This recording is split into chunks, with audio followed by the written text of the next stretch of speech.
সালামু আলাইকুম। আমি মায়ের দেওয়া সার্ভিস ঢাকা সিটির মধ্যে গাড়ি ওয়াশ এবং পলিশ করে দিয়ে আসি।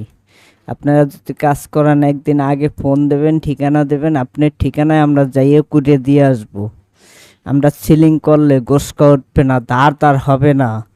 ড্যাশবোর্ড, ফ্লোর, ব্যাগডালা, চাকা, ইঞ্জিল সম্পূর্ণ যত হেওলা ময়লা আছে যেখানে যে আছে সম্পূর্ণ। সবাই বলে শোরুম কন্ডিশন, আমরা বলি শোরুম কন্ডিশন না। আমরা নতুন কোয়ালিটি করার পর 8টা ফ্যাসিলিটি বেশি দেই বাইরা পুলিশ সহকারে। আপনারা তাহলে ফোন দিয়ে যোগাযোগ করবেন, স্ক্রিনে দেওয়া নাম্বারে ফোন দিয়ে যোগাযোগ করবেন। ইঞ্জিন, চাক্কা এগুলো যত হেওলা ময়লা আছে সম্পূর্ণ উড়ানের পরে ওয়াশ করার পরে স্প্রে করিয়া দেওয়া হবে। 01911555389। আমার নাম আবুল কালাম।